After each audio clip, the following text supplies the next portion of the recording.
bo'lolmaydi-ku. Siz ham uni hadeb yonini olavermang-de. Men nima dedim? Hech narsa. Faqat siz uni yonini olaverganingizdan keyin tili ham ikki qarich bo'lib ketdi. Xohlaganini qilib yotibdi. Bunda bir sal eriga bo'yini yeksin, kirchirini yuvsin, ovqatini pishirsin, yaxshi kutib olsin. Qaynonasiga xizmat qilmaganiga yarasha eriga xizmatini qilsin. Bir chiroyli bo'lib, xotini bo'lib kutib olmaydimi? Qachon bularga o'rganadi? Siz buni yonini olaverasiz. Bo'pti. Uyga yaqinlashib qoldim. Tayyor tursin. Xo'p. Ha, aytgancha, yo'lda ketayotganda mundoq bir siz ham tushuntiring. Mana shu gaplarimni siz ham eting, hadeb yonini olavermasdan. Xo'p dedim-ku, xo'p, kelib qoldim. Bo'pti, xo'p, hozir.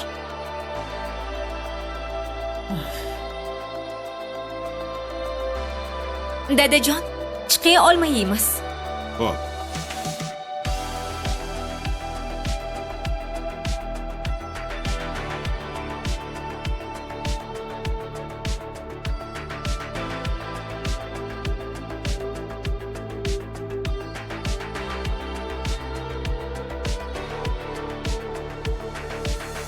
Dada, bugun choyxonaga bormaysizmi? Shu bugun borgim kelmayapti. Sen bilan birga o'tiraman. Yaxshi qilibsiz.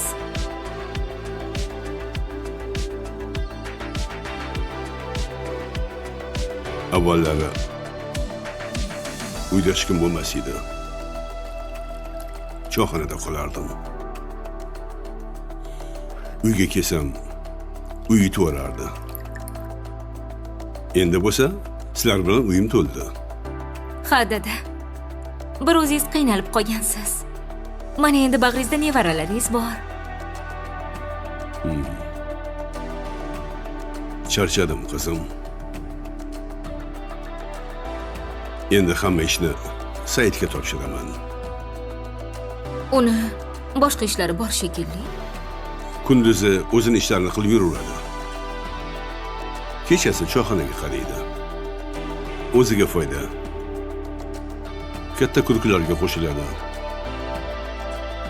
Akalarini taniydi. Nima? Oilasi yo'qmi? Uyiga bormaydimi? Yo'q. Xotinim bilan ajrashib ketgan. Nimaga ajrashdi? Tuppa-tuzuq xotini bor edi. Rosa Instagramga rasm qo'yardi. Kim biladi? Kelisholmay qolganmi, ko'z tekkanmi? Sening bolalaring Instagramga qo'yib yurmagan. Shundoq ham erim qo'ydirmaydi. Endi u seni ering emas. Begona. Meni yonimda boshqa uni erim demagan. Tushundingmi?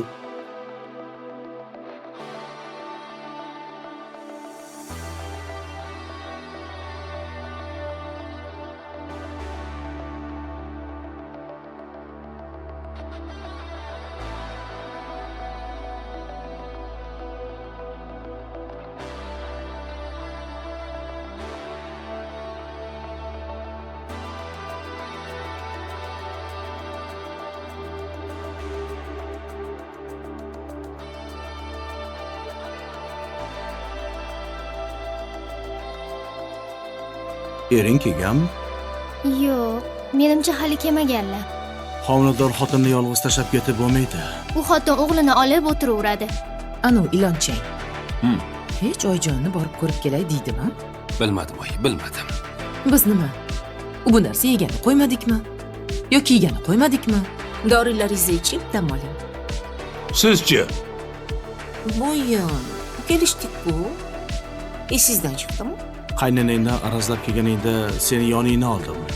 Qaynotang tilla odam ekan. Gapimni ikki qilmadi. Alohida yashayapsan. Lekin endi sen ham harakat qilishing kerak. Nimaga endi meni ishxonaga borib qo'ymoqchisiz? Gaplashib ketardik. Meni gaplashadigan gapim yo'q. Meniki esa bor.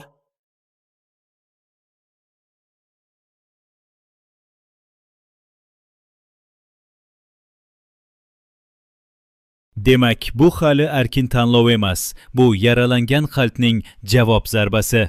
Bu yerda Sodiqning niyati ayniqsa xavfli ko'rindi. U Dildorani ko'tarayotgandek, uning qadrini bilayotgandek taassurot uyg'otadi. Ammo aslida u bir ayolning og'rig'idan boshqa bir erkakka zarba berish uchun foydalanmoqchi. Bu mehr emas, bu strategiya. Bu himoya emas, bu boshqaruv.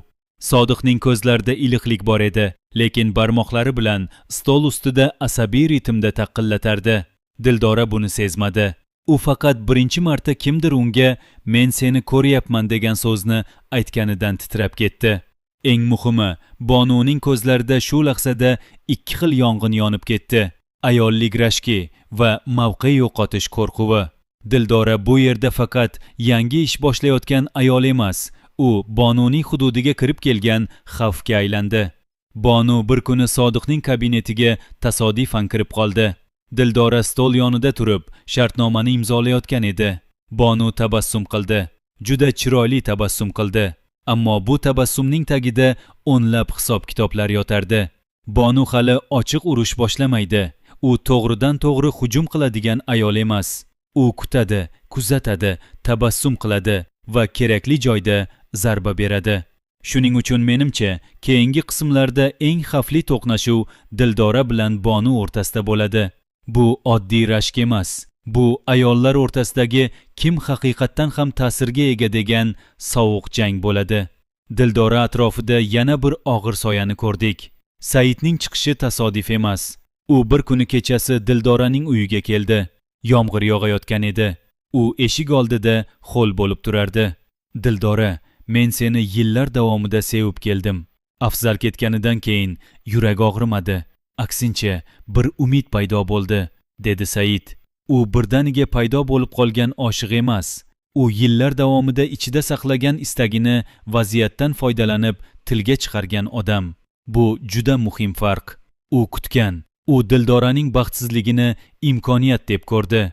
Balki u chin yurakdan sevayotgandir, lekin sevgi insonning eng zaif paytida eshik qoqsa, u muqaddas tuyulmaydi. U bosim bo'lib eshitiladi. Dildora indamadi. Uning ko'zlarida yosh bor edi, lekin javob yo'q edi. Said esa buni tasalli deb qabul qildi va oldinga bir qadam bosdi. Dildoraning otasi esa bu fikrni to'liq rad etmadi. Mana shu mayda tuyulgan nuqta kelajakni o'zgartiradi. Ota qizi bilan uzoq suhbatda, "Qizim, sening baxtingni hech kim to'sib qo'ymasin, lekin har eshikni darrov ochaverma", dedi. Demak, ota qalbida allaqachon qizimning bu turmushi qaytmasligi mumkin degan fikr paydo bo'lgan. Bu esa Dildora uchun eng og'ir ruhiy xabar. Chunki bir ayol uchun dunyo butunlay buzilishi ko'pincha erining sovuqligidan emas, otasining umidni ichida dafn etganini sezganidan keyin boshlanadi. Shu sabab men juda katta ehtimol bilan ayta olaman, Dildora hali ichidan erini kutishda davom etadi, lekin tashqaridan o'zini kuchli ko'rsatishga majbur bo'ladi. Ana shu ichki ikkiga bo'linish uning keyingi qarorlarini keskinlashtiradi. U kamera qarshisida jilmayadi, lekin qalbi ichida qasos va iztirob aralashib ketadi.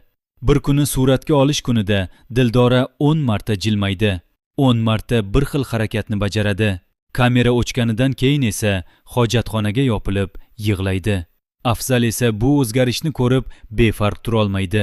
Ayniqsa Dildora boshqalarning ko'zida qadr topayotganini sezsa, uning ichida egolik, afsus va nazorat istagi bir vaqtda uyg'onadi. Afzal bir kuni Dildoraning reklamasini ko'rib qoladi. Ekranda uning sobiq xotini boshqa erkak bilan birga turib, jilmayib, chiroyli ko'rinib turibdi. Uning ichida nimadir sinadi. U darhol Dildoraga qo'ng'iroq qiladi. Dildora qo'ng'iroqni ko'rib, bir necha bor qabul qilmaslikka harakat qiladi, lekin nihoyat oladi. "Afzal, men qaytib kelyapman. Sen hali ham meniki", deydi. Dildora qo'lida telefon, nafasi tezlashadi. U javob bermaydi. Menimcha Afzalning qaytishi muhabbatdan ko'ra egalik tuyg'usidan keladi. U Dildorani yo'qotganini emas, boshqalarning oldida uni boy berganini og'ir qabul qiladi. Ana shu qaytish esa Dildoraning ahvolini yanada og'irlashtiradi. chunki kech qaytgan erkak yurakni emas, yarani uyg'otadi. Qodir va Lena chizig'i esa bu qismning eng achchiq, eng jim, eng haqiqiy, fojiaviy qatlamlaridan biri bo'ldi. Lena ketdi. Bir kuni ertalab Lena chamadonlarni yig'di. Uyning kalitini stol ustiga qo'ydi. Qodir uxlab yotganida eshikni yopib, chiqib ketdi. Qodir uyg'onganida uning yonidagi yostiq bo'sh edi. U uydagi har bir burchakni axtardi, lekin hech qanday xat, hech qanday ogohlantirish yo'q edi. Bu shunchaki bir ayolning ranjib ketishi emas. Bu bir erkakning kechikib qolganligining hukmi. Qodir bu qismda biz kutgan qat'iyatni ko'rsatmadi. U hayron bo'ldi, bezovta bo'ldi, ichidan titradi. Lekin baribir boshqalarning aytgan gaplari orasida qolib ketdi. Onasi unga qarab, tashvishlanma, o'tib ketadi, qizlar ko'p, boshqasini topamiz, dedi. Qodir bu so'zlarga quloq tutdi. Eng dahshatlisi shundaki, bu qismda hech kim birdaniga qulamadi, hech kim birdaniga yovuzga aylanmadi, hech kim ochiqchasiga men seni yo'q qilaman deb maydonga chiqmadi. Ammo aynan shu sokinlik orasida bir necha taqdirlar ichidan yemirila boshladi. Ko'zga tashlanmaydigan mayda gaplar, odatiy ko'ringan tashriflar, mehrga o'xshab ko'ringan nasihatlar va tasalli bo'lib eshitilgan takliflar aslida kelajakdagi katta portlashlarning jim kirib kelayotgan soyasi edi. Shu qismni diqqat bilan ko'rgan odam bitta narsani juda aniq sezadi. Endi bu hikoyada hech kim faqat yaxshi yoki faqat yomon emas. Hamma o'z og'rig'i, o'z qo'rquvi va o'z manfaati bilan harakat qilyapti. Va aynan shuning uchun keyingi zarba har qachongidan ham og'ir bo'ladi. Nozima va Farhodning uyida hamma narsa tashqaridan odatdagidek edi. Kechki ovqat stoli, choynak, bir-biriga uzatilgan laganlar. Ammo havo juda og'ir edi. Nozima ovqat tugaganidan keyin darrov idishlarni yuvishga kirishdi, chunki u gaplashishni xohlamasdi. Farhod esa divanda jim o'tirib, telefonga tikilib qoldi. U bir necha bor og'zini ochdi. Bir necha bor bir gap aytmoqchi bo'ldi, lekin har safar indamay qo'ydi. Nozimaning chizig'i bu qismda oddiy kelin-kuyov janjali bo'lib ko'ringani bilan uning tubida juda katta ma'naviy bo'shliq yotibdi. Muammo ovqatda ham emas, ro'zg'orda ham emas, alohida yashashda ham emas. Muammo shundaki, Nozima hanuz turmushni mas'uliyat emas, qulaylik deb qabul qilyapti. U ertalab uyg'onganida erining ko'ziga qarab, kun qanday o'tdi deb so'rash o'rniga onasiga qo'ng'iroq qilib, nima pishirsam bo'ladi deb maslahat so'raydi. U er bilan tuzilgan hayotni emas, ota uyidan olib kelinadigan taskinni tanlayapti. Farhod esa hali sabr bilan yuribdi. Lekin uning ichida yig'ilib borayotgan charchoqni sezmaslik mumkin emas. Bir kuni Farhod ishdan charchab kelgan edi. U faqat bir piyola issiq choy va bir og'iz iliq so'z kutgandi. Nozima esa onasiga qo'ng'iroq qilib, yarim soat davomida qaynona haqida shikoyat qildi. Farhod indamay choynakni o'zi qo'ydi. Indamay nonni o'zi kesdi. Indamay yon xonaga o'tib ketdi. Erkak bir muddat kamgap bo'lib yuradi, yon beradi, indamaydi. Ammo uning sukunati ko'pincha muhabbatning belgisi emas. Ko'ngli asta-sekin sovib borayotganining belgisi bo'ladi. Farhod hali portlamadi, lekin ichidan xafa bo'lib ulgurdi. Eng xavflisi ham shu. G'azablangan erkakni ko'ndirish mumkin. Ko'ngli qolgan erkakni esa qaytarish juda qiyin. Nozimaning otasi qiziga aytgan nasihatlar juda muhim edi. Chunki bu yerda birinchi marta kimdir masalani to'g'ri joydan ushladi. Bir kuni kechki ovqat vaqtida Nozima yana yig'lab keldi. U otasiga Farhodning so'nggi paytlarda sovuq bo'lib qolganidan shikoyat qildi. Ota bir og'ir nafas oldi, ko'zlarini yumdi va qiziga qarab dedi: "Qizim, erkakni faqat qornini to'ydirib emas, ko'nglini ham ushlab qolish kerak. Sen erdan biror narsa kutishni to'xtatmaguncha, u sendan uzoqlasha beraveradi." Bu oddiy nasihat emas. Bu kelajak uchun ogohlantirish edi. Chunki Nozima hali ham erini kutadigan ayol bo'lish bilan eridan nimadir kutadigan qiz bo'lib qolish orasidagi farqni to'liq anglagani yo'q. Ota qizining ko'zlaridagi bo'shliqni ko'rdi. Uning ko'ngli og'ridi, lekin og'riqni yumshatadigan yolg'on gap aytmadi. Bu yerda ko'pchilik e'tibor bermagan bir nozik nuqta bor.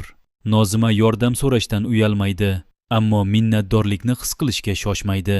Farhod unga yangi qozon olib berganida u rahmat dedi-yu, darhol onasiga qo'ng'iroq qilib, qozon sovg'a qilish o'rniga bir kun uy yig'ishtirishga yordam bersa edi deb kuldi. Farhod buni eshitmadi, lekin Havoning o'zi bu gaplarni olib yurdi. Aynan mana shu ruhiy holat keyingi qismlarda Nozimaning boshiga katta sinov olib keladi. Chunki yordamga o'rganib qolgan odam bir kun yordam to'xtaganda muhabbat ham tugadi deb o'ylaydi. Aslida esa muhabbat emas, tayanch tizimi buziladi.